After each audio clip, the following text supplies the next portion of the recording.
homeless people, they ask for this shit. Fucking fucks me off. I've got to give you sweets because you've dressed your child up in flammable clothing one night of the year to walk around. And why? Why?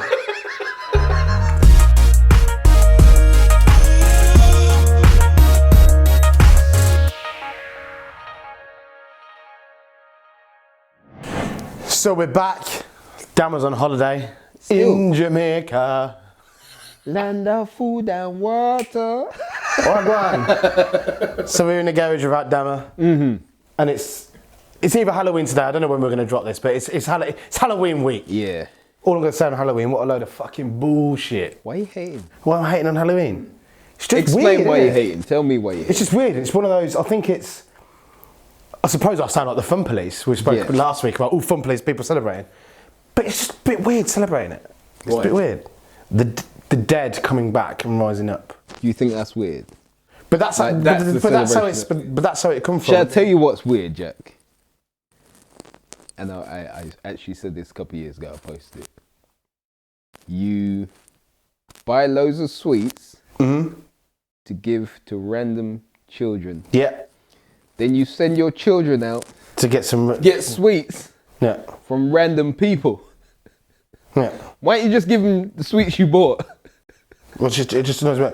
And then you get. It just doesn't make any fucking sense. You're like, motherfucker, you wearing a hood and a mask. Yeah. No. I ain't giving you shit. You've taught your child now. And you're 14. Grow up. Do you know what I mean? I know you, Damon. You're 2 doors down. Grow up. Damon. Fucks me off. Got Jeffrey, Doris, and Damon. Something up proper. Do you know what you've done? You've taught your kids to beg and intimidate people for product. And then wonder why there's so much street crime right now. One year I was like, I ain't handing shit out. I hadn't gone out. I completely forgot it was going on. Stayed in. I had to turn off all the fucking lights in my house to make sure that people didn't think we're in. And they're just there. Why do you do that? Do you know what I ain't giving you anything. Do you know what I say? This is my biggest line.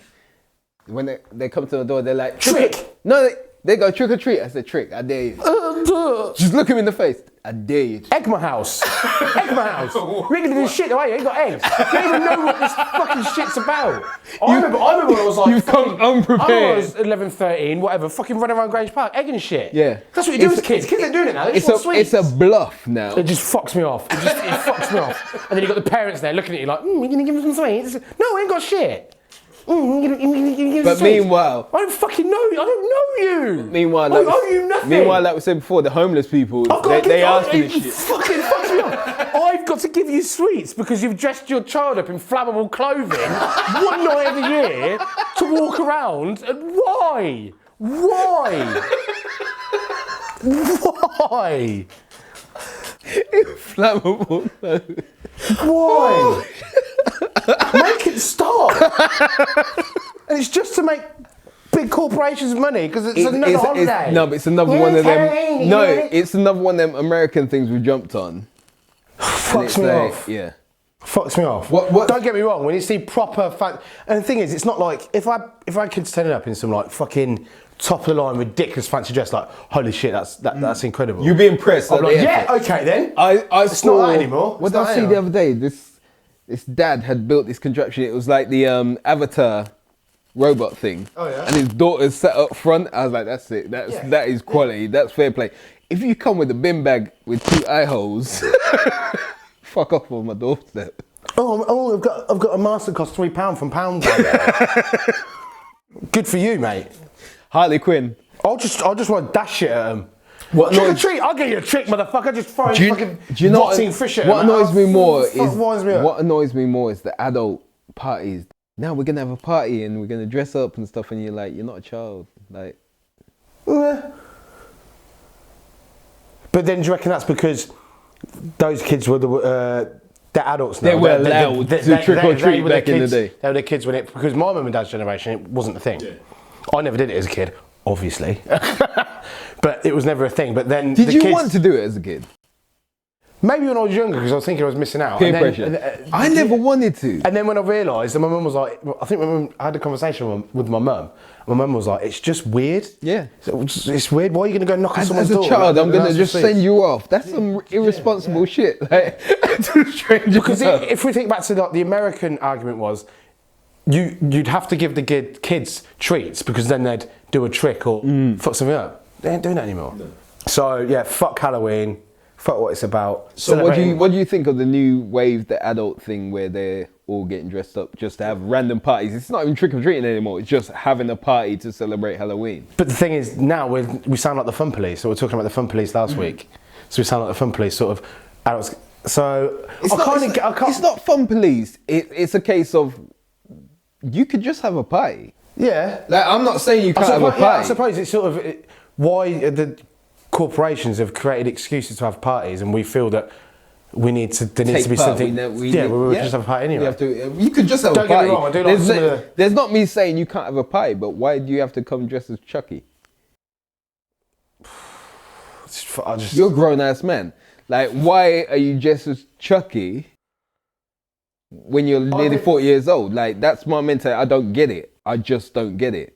So. The girls will find any hoe that's been in the media or in movies for an entire year. That's what they're going. That's just no. A lot of it's sexy, something else, isn't it? I saw one the other day, sexy Donald Trump. Huh? And then you granted Halloween costume. Sexy Donald Trump. It's a what?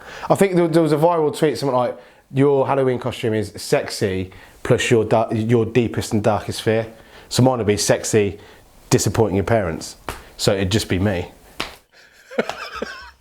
I'll go as Batman. What sexy? Why is Batman disappointing your parents? No, I'm scared of bats.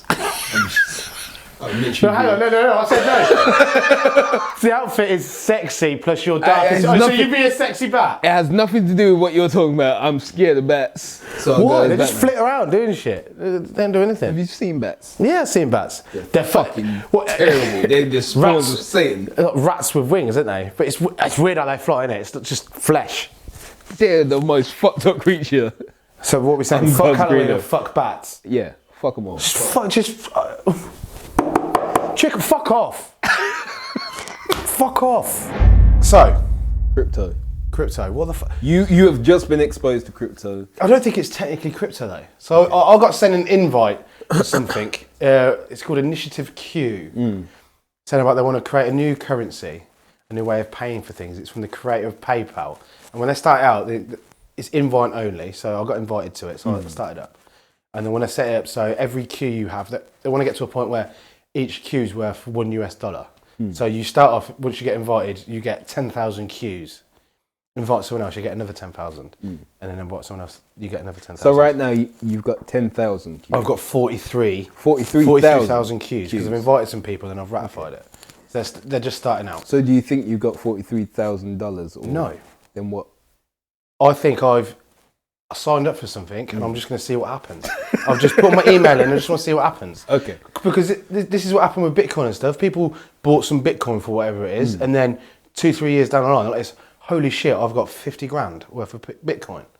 Worth of Bitcoin, yeah. So I suppose the way I look at it, it's similar to like having shares.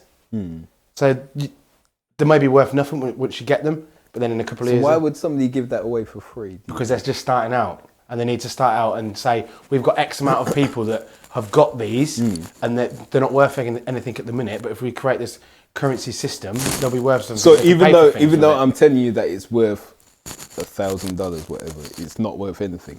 I know it's not worth anything at the moment. Yeah. Gold wasn't worth anything when gold was discovered. Has always been worth something. Always. The first person that discovered gold didn't go, oh my God, I can use this to buy. They traded it immediately. No, they found it. What do you think they did? No, they found that. They found that gold. They found that gold and went, oh, this looks interesting. Showed it to someone else, and someone else went, that looks really interesting. So, I'll tell you what, I'll give you for that. I'll give you 2 goats. Holy shit, it's worth something now. Yeah. So we're there. Don't fucking laugh at me, mate. When You're the two goats, man. Mate, when I give you two goats for those. When I'm chilling on my yacht, when the fucking Formula One's going on at Monaco, you'll be like, fuck, I should have fucking replied to that email. I'm gonna just ring you. Jack! Don't be a dick. You're like, I should have replied to that email. Well, if I go, I'm like sipping on cognac on my yacht. I don't understand what that one is that you're talking about. I don't get. But I don't think it's technically crypto, because you know a lot more about cryptocurrency. I know a little bit. It's very, very complicated. And the people that say they don't know are the same people that watch Matrix and go, yeah, I got it. It's bullshit. Matrix isn't that complicated, mate. Oh, it's so bullshit. Like, it's so bullshit. But it's one of those things that they go, yeah, I get it. They don't actually understand about, it's stock trading. Yeah, it's similar to stocks and shares and stuff like that. So it's gambling. Yeah. Yeah.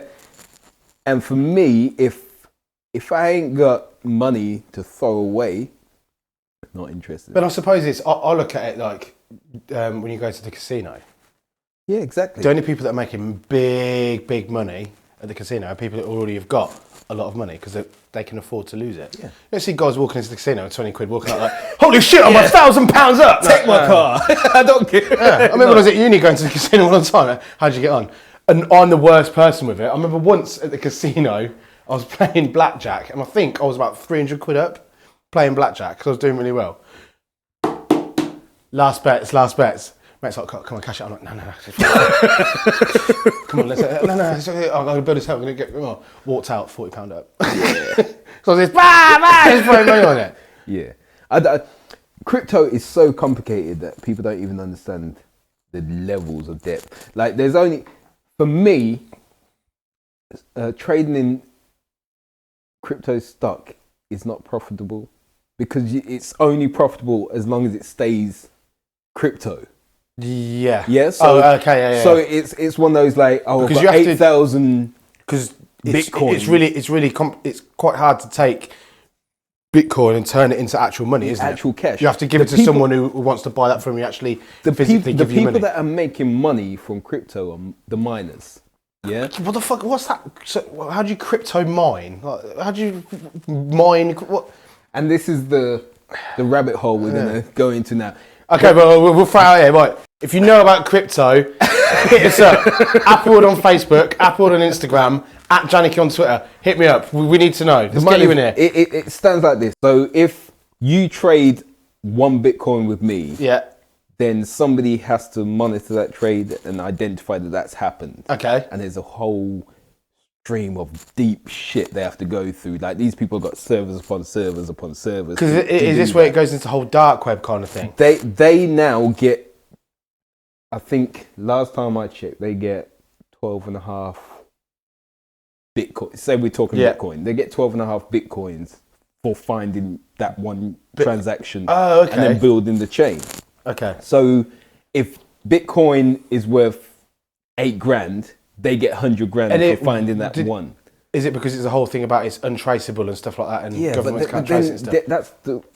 That's how complicated this shit is. And I'm looking, I'm like, so how am I making money at this? I don't get it. I get that I can have that stock and it can be of value. I've seen the people, the first crypto millionaire. Because what, 50 Cent apparently, the story went around, wasn't it, that 50 Cent, was it last year, found out that he had a load of Bitcoins and he had over like $3 million worth of Bitcoin. And he completely forgot about it because he bought some at the start. Yeah. And it wouldn't have been him, it would have been his finance manager or his thingy manager bought them. And then now he realises they're worth like $3 million. We're just hearing live that 50 Cent lied about his Bitcoins. Get the strap. Fuck out, Tara. He's lying about that shit. But don't worry about me. You're directing Power episodes. But apparently, Bitcoin was started for because it's an untraceable way of paying for things. So of course, it's going to start from a dark area, selling drugs, weapons, and stuff like on the dark web. Because I think, isn't it about 1% of the internet is the internet that everyone goes on Internet Explorer and all that stuff. The rest of it is all the dark web stuff where you have to go, is it Onion or something? You have to go through an Onion browser to go on the dark web. It's all untraceable, and that's where you get all the weird stuff like illegal stuff. Tor browsers, like a Tor browser. Again, we need to get someone here to talk about the dark web. Who knows about the dark web? Okay. We need to get someone in the dark web to talk about that. But I think I don't know. Until we get someone who knows all I'm saying is like when it comes to Bitcoin and that lot, the miners, you can see them making some sort of profit because they can now sell these on. But for you, I've known people that have invested in Bitcoin and have had 30,000 in Bitcoin. But and then they're working in a warehouse. But they can't turn it into real money. They can't turn it into finance. Until my landlord or someone says, "Oh yeah, we'll take Bitcoin," I might invest in that. But until then. But if you want an invite to Initiative Q, hit me up.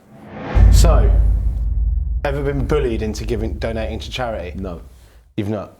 They can't bully me. It's tough, isn't it? Because you get the people that stand in the street. So you're walking down Abington Street. Oh, you've got some. I'm going to catch a bus. I don't even give an explanation. No. All I think is when you have those people that have got the clipboards and want to save the dolphins, save the whales, save the turtles, save the fucking pandas, all that shit. All I think is, fair play to you. You're doing a job. But if I sign up to now and say I'm going to donate X amount a month, you're not doing what you're doing right now for free. You're being paid for per person that signs up. And how many so you're taking a cut. No disrespect for you doing that. You're taking a cut. You've got a supervisor and manager. Then a CEO. So where's the money going? Yeah. I don't. But then if you don't, you're a bad person. Yes, but especially when you're seeing TV adverts and how much they cost as well, and you're like, you could have put that money to whatever research you needs to do for this charity. And there's obviously these companies are created to make money to save someone, but they've got a bottom line. Save who? What charities are we talking about? Are we talking about? I'm just talking about generally in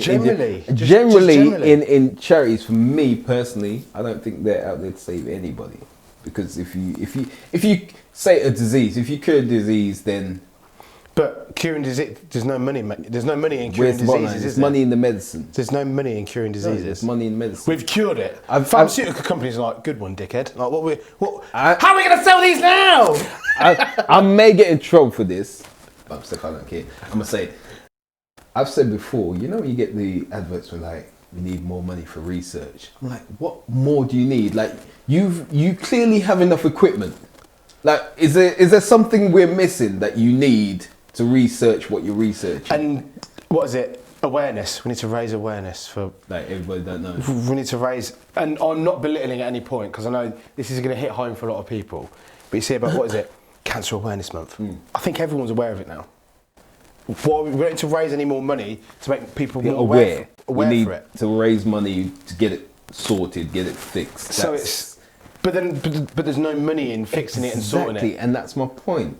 I don't think these charities are plowing money because if you think about it in another way, we in the UK we have a wonderful thing called the NHS that we pay our taxes towards. It's not, and it's doing amazing work, but there's no, we need to raise some money for the NHS to sort it out. It's already there, they're already doing it. There's money set aside for that. So why is all these other little bits that, these haven't got enough money, so we've got they're creating money off people's suffering and stuff, and it winds me up a bit. And what winds me up is people that, if you're not seen to be donating to it, you're seen to be against it. It's like, whoa, hang on a minute, I'm not against anything, because I'm not putting money towards things it. Like Oxfam and UNICEF, do you know how crippling that is for the countries that they operate in? Think about it, you can't build infrastructure or build a business or build it if it's coming in free. So say I live there and I want to start a shop, but down the road they're going to give you that for free. It's killing infrastructure. It's killing it. Like certain areas in the continent of Africa, some places in Europe and stuff, where they're using Oxfam. What is it? It's not helping the people. Sometimes when I'm on nights out, especially when I was younger, around payday when I had a bit of money, get some cash out and you have the homeless people living on the street. Oh, you got any change? I'm like, oh, fuck it. Like, I remember once I gave some guy £10 and someone I was with was like, you can't do that. What do you mean I can't do that? You can't do that. He's just going to spend it on drugs. Blah, blah, blah. I was like, I'm going to stop you. One, it's my money. I can do whatever the fuck I want with it. And two, now it's his money, so he can do whatever the fuck he wants with it.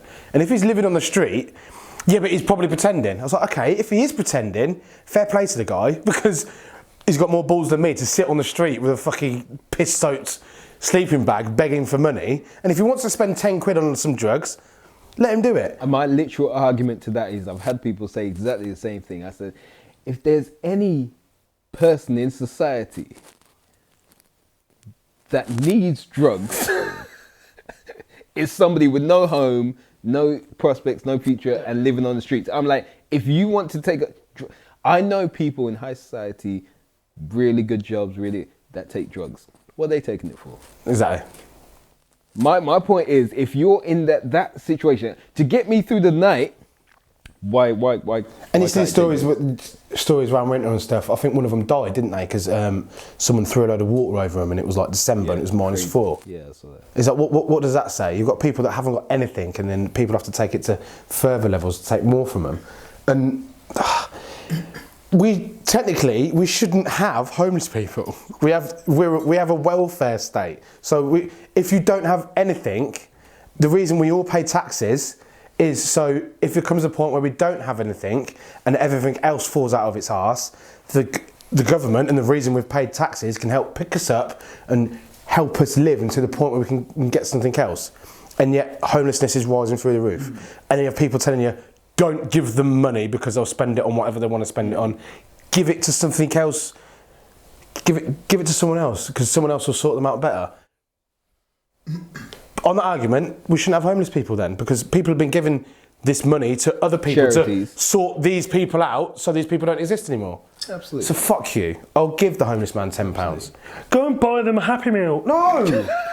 Can you imagine that? I'm not going to give you all the. I'm going to buy a Happy Meal. We're just going to fucking.